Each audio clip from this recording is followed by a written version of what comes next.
Well, it sounds okay to me, but if it gets too close to my mouth, it gets loud. Michael told me to put it there. It's not too loud, is it? Not loud enough? Well, I'll move it up.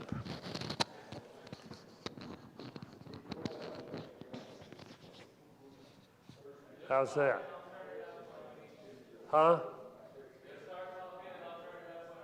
Okay, that's good. That'll be real good.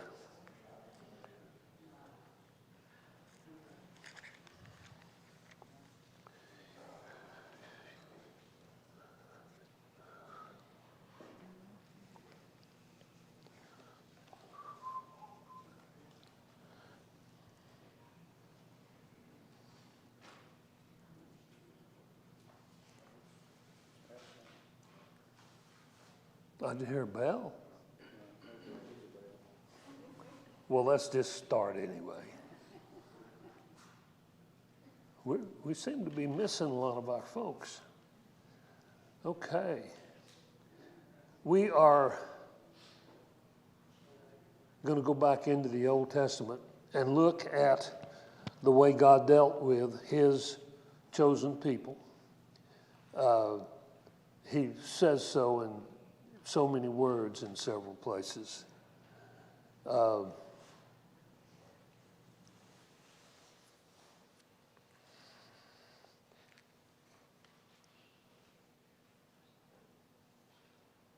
Israelites were chosen as God's people. And they were given some specific instructions. And they drifted away, and they often had to be brought back. I want to look today at the very beginnings of this, and then I hope to be back to Samuel. Yes. If y'all will excuse me a second, I'm going to have to take my medicine. I forgot them this morning.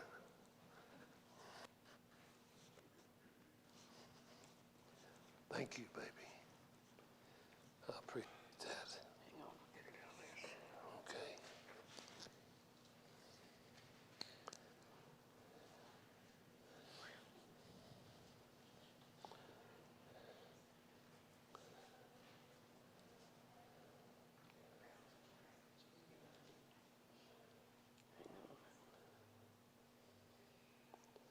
There's a big old handful.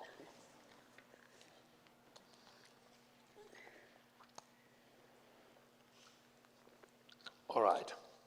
Now we can start. Okay.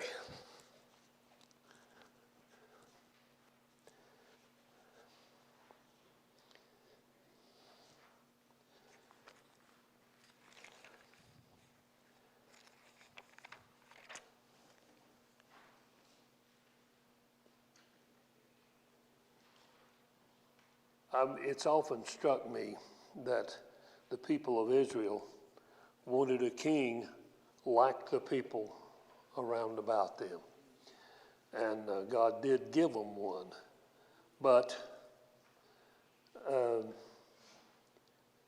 looking at it now from this historical perception, I can see that there was no doubt that they had a king.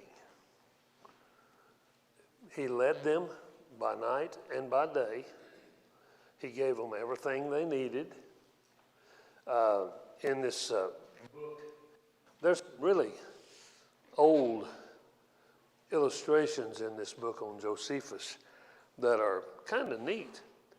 And it talks about the time when the Israelites were drinking water from the rock that Moses got for them. And they were eating manna, and they just seemed to totally forget all that. Absolutely. It was gone like some of the trees around my house this morning. and didn't even leave much of a trace.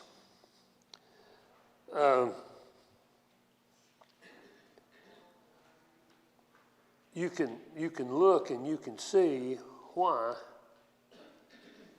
God did some of the things he did. He had a people that he wanted called by his name, and that's what he got.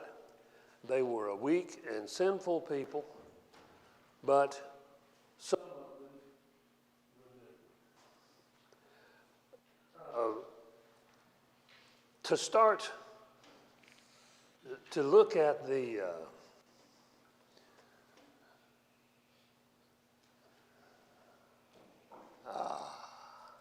yes, lovely, thank you.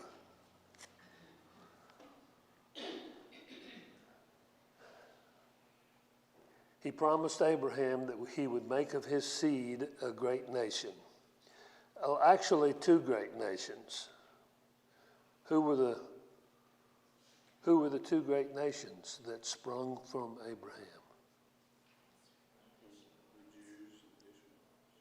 The Jews, and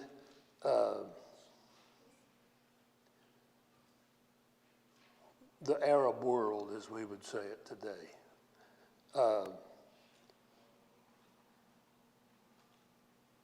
God gave them the promise. He told them that that Sarah would bear a child before a year. And Sarah was, 90-something? And, yeah, pretty close. And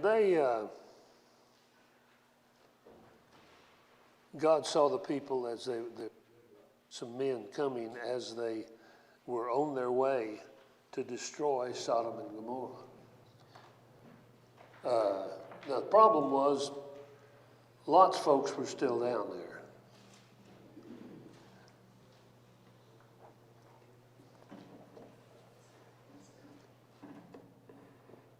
All of this could have been avoided by simple obedience. And in our lives today, we can avoid a lot of the difficulties we have by paying careful attention to what God has told us to do and the way he has told us to manage our affairs. In Genesis 18, I got the whole chapter marked there. In Genesis 18.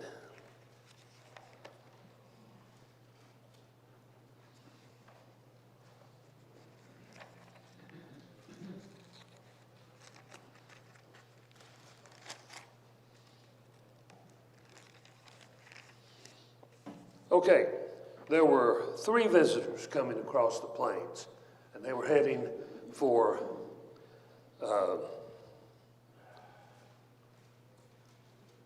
their destruction of the city. The Lord appeared to Abraham near the great trees of Mamre while he was sitting at the entrance to his tent in the heat of the day. Abraham looked up and saw 3 men standing nearby. When he saw them, he hurried from the entrance of his tent to meet them and bowed low to the ground.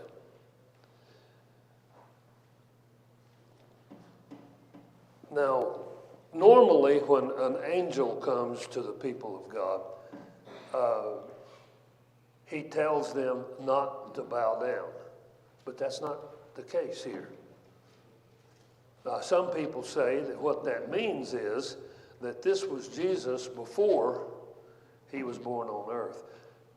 I don't know that it makes a lot of difference, but there are several times when he appears that way.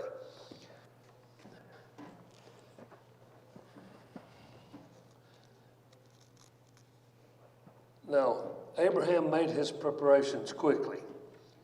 He hurried into the tent. He told Sarah, "Quick," he said, "get 3 seahs of fine flour, and knead it and bake some bread. Then he ran to the herd and selected a choice tender calf and gave it to a servant who hurried to prepare it. And everything was prepared, and they asked where his wife Sarah was. Now, her name before God changed it to Sarah was Sarai. Am I pronouncing that right? Your guess is as good as ours. Okay, well, let's just let it go at that then. And he said she was there in the tent. Now,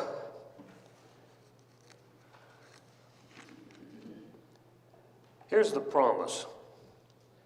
Where's your wife Sarah? They asked. And he said, there in the tent. And then the Lord said, I will surely return to you about this time next year, and Sarah, your wife, will have a son.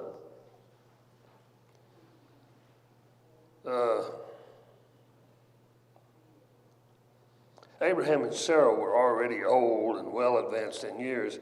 Sarah was past the age of childbearing, so Sarah laughed to herself as she thought, after I am worn out and my master is old, will I now have this pleasure?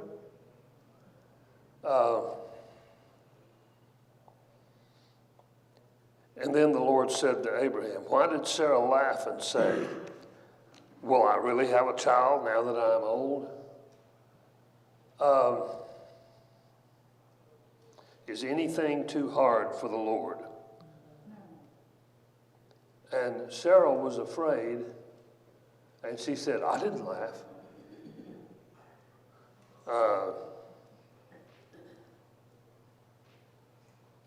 But he said, yes, you did laugh. So that was that. Abraham pleaded for Sodom and did the little bargaining situation here where he started out with saying, if I find 50 righteous.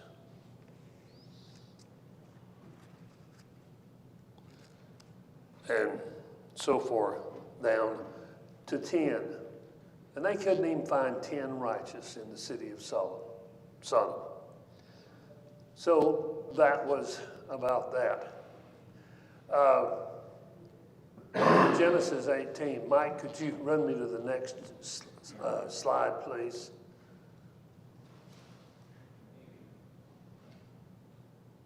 There we go.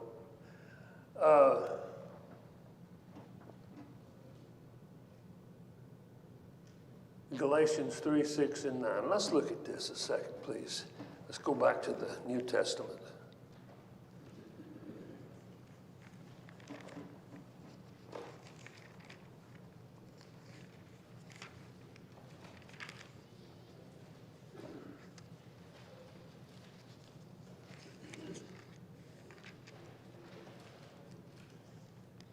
And Galatians 3, 6 through 9, we find this.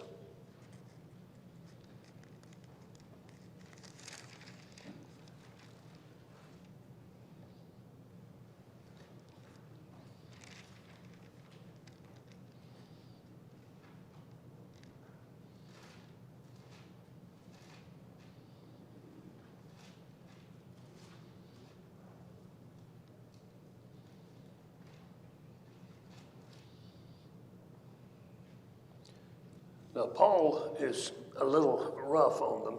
He says, you foolish Galatians, who has bewitched you before your very eyes? Jesus Christ was clearly portrayed as crucified. I would like to learn one thing from you. Did you receive the Spirit by observing the law? Did they? No.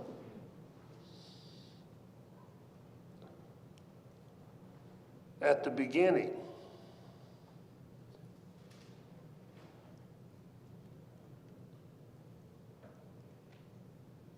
after beginning with the Spirit, are you now trying to attain some goal by human effort. And of course they were.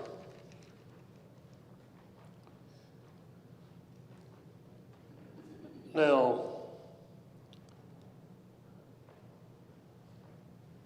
in the 6th verse, consider Abraham. He believed God, and it was credited to him as righteousness. Understand then that those who believe are children of Abraham. So we can still be children of Abraham today, just by believing what we've been instructed in. And then it says, the righteous will live by faith. The law is not based on faith. On the contrary, the man who does these things will live by them. Christ redeemed us from the curse of the law.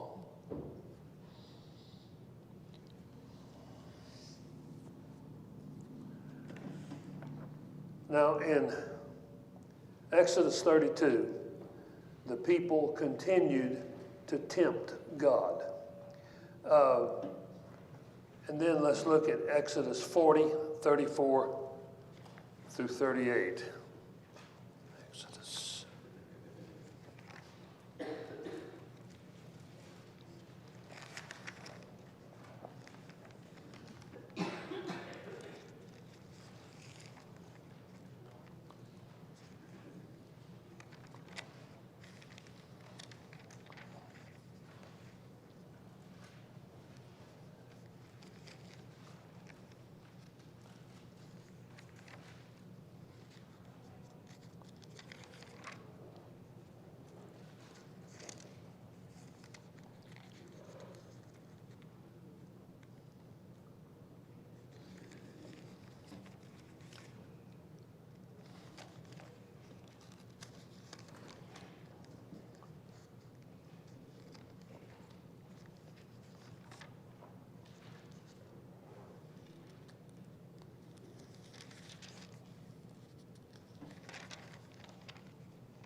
Now, Moses was on the mountain receiving the law for quite a while. And when the people saw that Moses was so long in coming down from the mountain, they gathered around Aaron and said, "Come, make us gods who will go before us." Now, folks, they already had a God that was going before them and did not recognize it or did not credit it. And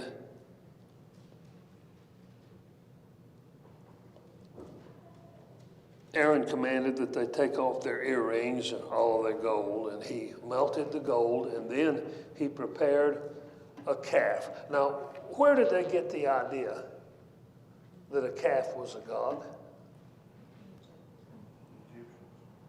From the Egyptians, yeah. And some of the other people of the land too, but from the Egyptians.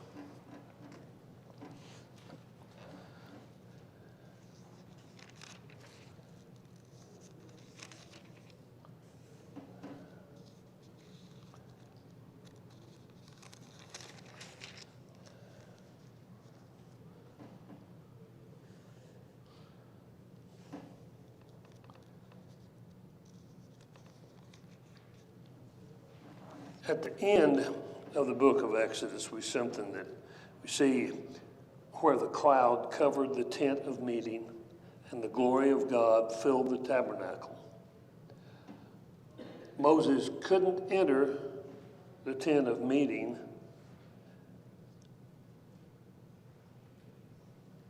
because the cloud had settled upon it and the glory of the Lord filled the tabernacle. Now, this was something they could see.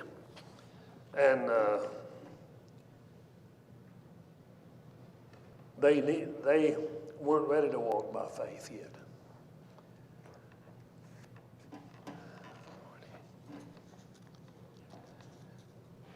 Now, 34, the cloud overshadowed the tent and all of the travels of the Israelites. Whenever the cloud lifted from above the tabernacle, they would set out. But if the cloud did not lift, they did not set out until the day it lifted. So the cloud of the Lord was over the tabernacle by day, and fire was in the cloud by night, in the sight of all the house of Israel during all their travels.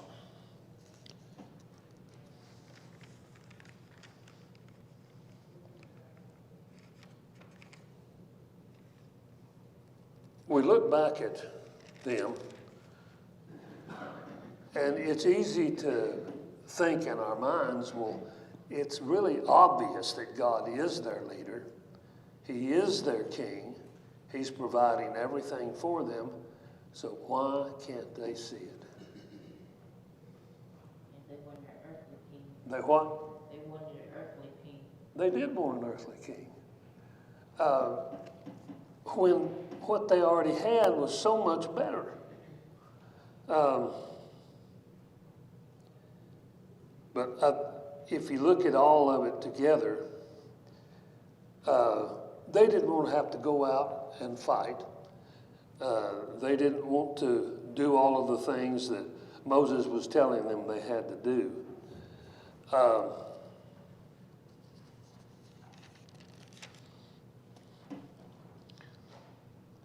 God set up something called the sin offering, that they were to offer sacrifice for the priest's sins. And now the high priest we have now has no need to offer a sin offering. Why not? No sin. He was fully God. Now, He offered his sacrifice once for all. yes, doesn't have to be offered again. And it tells us that Christ even went back. It says that his blood flowed from the hinder sea to the former sea. What does that mean? Past and present.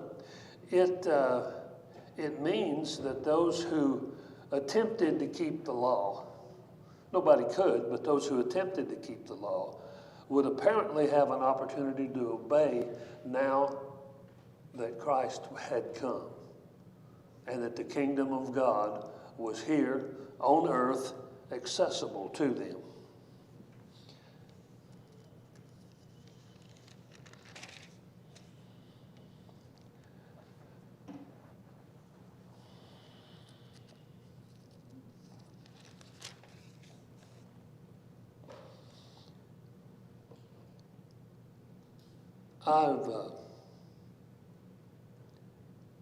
I really like prime rib from the Old South. I'm not going to get that anytime soon, I see.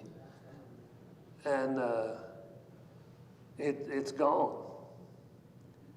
But one of the things about prime rib, one of the reasons it's so tender, is the fat that's in it. Does anybody eat the fat on beef? You do? Huh. Well, I don't eat much of it. I do eat some. But now pork's a different matter. But eating fat and blood was forbidden. The Lord said to Moses, "Say to the Israelites, do not eat any of the fat of cattle, sheep, or goats. The fat of an animal found dead or torn by wild animals may be used for other purposes, but you must not eat it."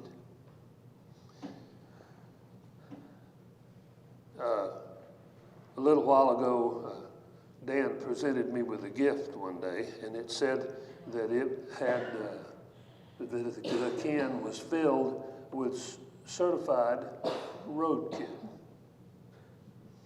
I haven't opened it yet, by the way. I'm still saving it.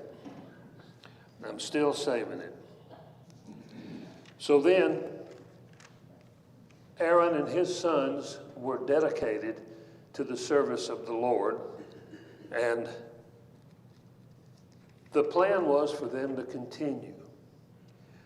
Can you move me up just a little, please, Mike?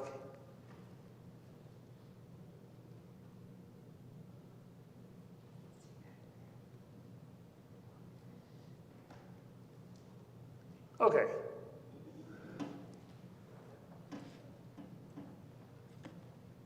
Now, in Deuteronomy 34, 1 through 12, we see the death of Moses. And God created a new leader.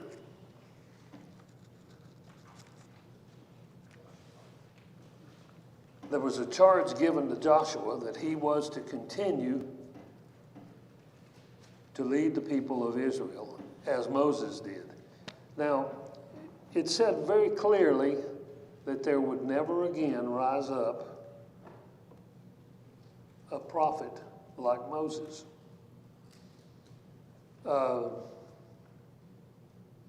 He made mistakes.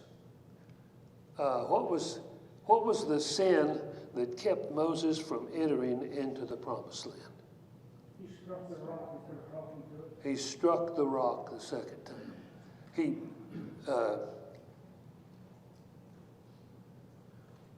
Before it would have been okay, but he was told not to do that. He did it, so he didn't enter the promised land.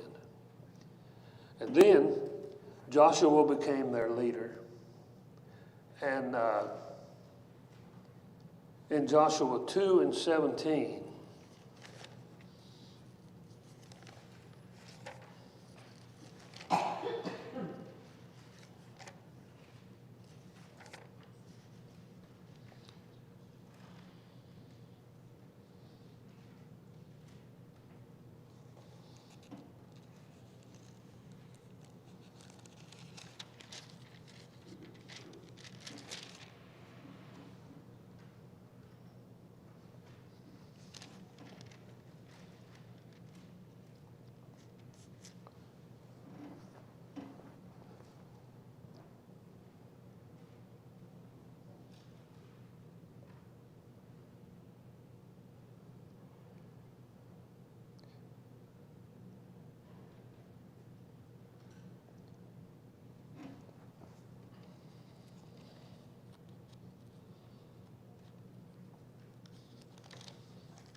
God set up the cities of refuge, the allotment for Dan, the allotment for Asher, allotment for Naphtali, and for Joshua.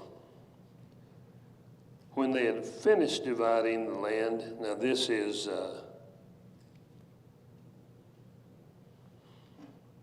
in 1949. When they had finished dividing the land into its allotted portions, the Israelites gave Joshua the son of Nun and an inheritance among them. As the Lord had commanded, they gave him the town he asked for, Timnath-Serah, in the hill country of Ephraim. And he built up the town, and he settled there.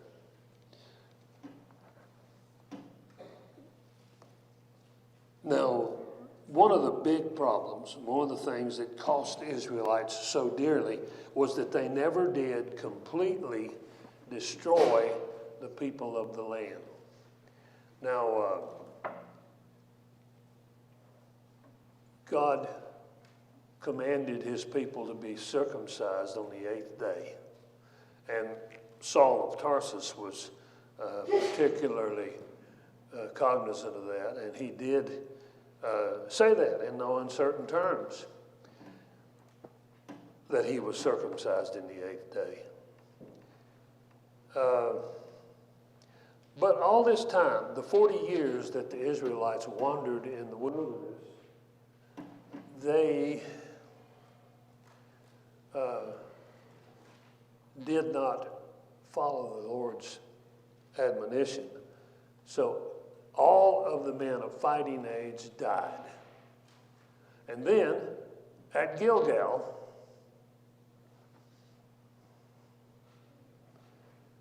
circumcision was again commanded. And they were commanded to use knives of flint. Is flint pretty sharp? Yes. Very. You can cut yourself pretty easy with it. I found a flint arrowhead once stuck into my tractor tire. So it was very sharp, and it was suitable for God's purpose. Now, they repeatedly failed. Go up just a little after the circumcision at Gilgal, Mike.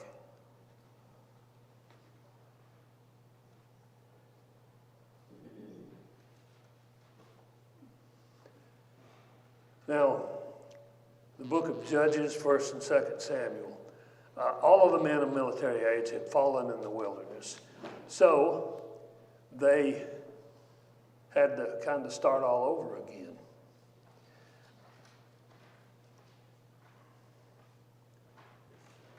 Now, when all of this started, when the Israelites were really disappointed because they were afraid of the people of Jericho. But in the fall of Jericho, the people followed the instructions that God gave, and Jericho fell, and God made a specific commandment that all of the animals and all of the riches were the possession of God. No one else. No one else. How many people participated in the sin of Achan? What now? One. But they were defeated as they tried to take this little bitty city. They just couldn't do it. And God offered lots, and he finally did narrow things down to the fact that it was the family of Achan. Now, I think it's really important to look at this and realize that by the way we think, just destroying Achan would have been enough. But it wasn't enough for the people of God. What all did they do? They what? Destroyed him, all of his family, and all of his animals. All of his livestock. He wanted no misunderstanding that we had to do exactly as God commanded, and if we didn't, there would be a price to pay. Very definitely.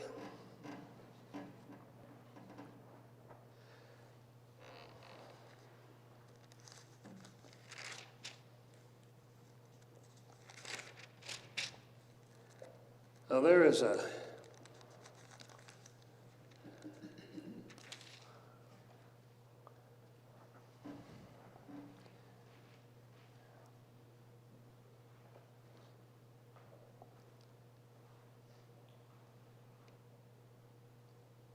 after they were militarily successful, after the stoning of Achan and his family, all of it, Joshua said, "You are not able to serve the Lord. He is a holy God. He is a jealous God. He will not forgive your rebellion and your sins. If you forsake the Lord and serve foreign gods, he will turn and bring disaster on you and make an end of you." But the people said to Joshua, "No, we will serve the Lord." And they made an altar and made sacrifice on it. On that day, Joshua made a covenant for the people, And there at Shechem he drew up for them decrees and laws. And Joshua recorded these things in the book of the law of God. He set up a large stone and set it up there under the oak near the holy place of the Lord. See, he said to all the people, this stone will be a witness against us. It has heard all the words the Lord has said to us. It will be a witness against you if you are untrue to your God. Then Joshua sent the people away, and he went to his own place. And not too long after this, he did die, but he was buried in the promised land.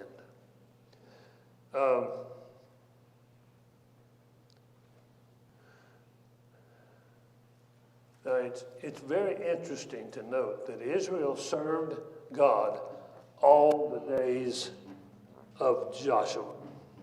What does that point out to us? What message does that get to us very clearly? Leadership is important. Leadership is important. And after Joshua's death,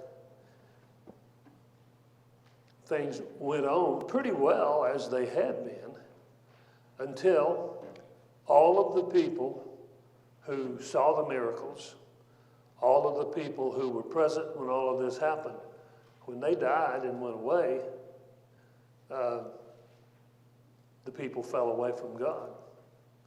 And there's an interesting statement there where it says that every man did what was right in his own eyes. That's almost like it is today, isn't it?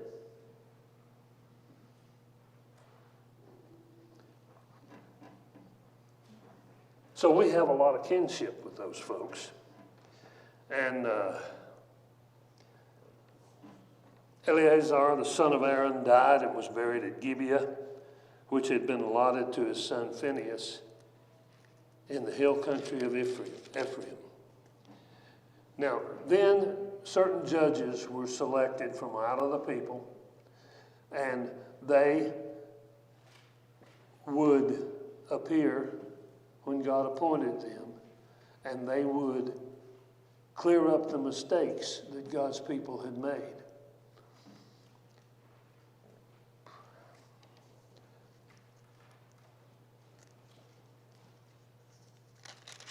It's kind of difficult to say just when the beginning of Judges started. Now, after the death of Joshua, the Israelites asked the Lord, who will be the first to go up and fight for us against the Canaanites? And the Lord answered and said, Judah is to go. I have given the land into their hands.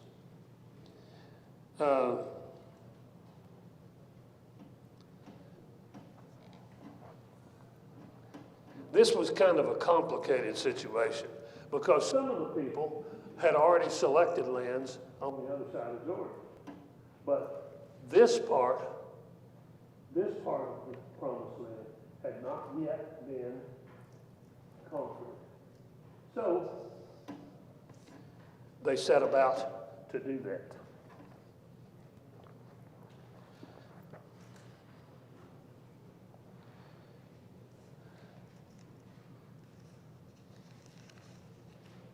The descendants of Moses' father-in-law, the Kenite, went up from the city of palms with the men of Judah to live among the people of the desert of Judah in the Negev, near Arad. When the men of Judah went with the Simeonites, their brothers, and attacked the Canaanites living in Zephath, they were successful. And as Moses had promised, Hebron was given to Caleb, who drove from it the three sons of Anak. Okay. So now there comes a period of time when there was no leader. So the judges came on the scene and they fought against whoever needed to be fought at the moment. Can you go up for me a little bit more, Mike? I think there's. Oops. Huh. Okay then. Now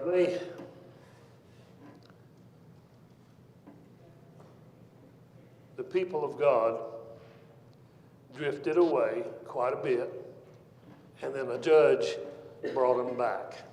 Now what we're going to look at next week is the parts of the book of Samuel, where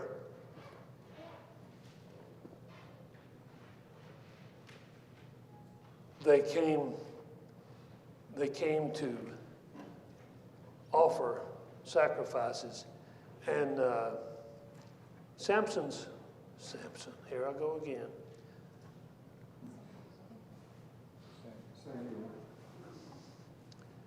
Samuel then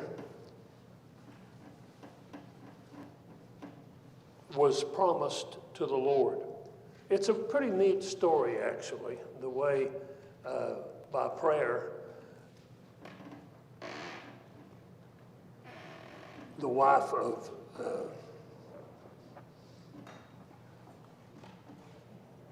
the man, huh? It was Hannah. Hannah, of course. Hannah then promised her child, if the Lord would give her a son, she promised him to the service of God all his life. And he was delivered then to Eli. Now, Eli didn't do a terribly good job raising his own sons. He did a better job with Samuel. And I've often wondered how this was accomplished. How much help did he get from God in doing that? Quite a bit, I think. Well, I had a lot of help from the Lord in raising my children, and I am fairly satisfied with how they turned out. I can't finish that. So I'll take up with that next week, Lord willing, and we'll continue from the offering of Samson and go from there. Thank you very much for your kind attention and your very helpful comments.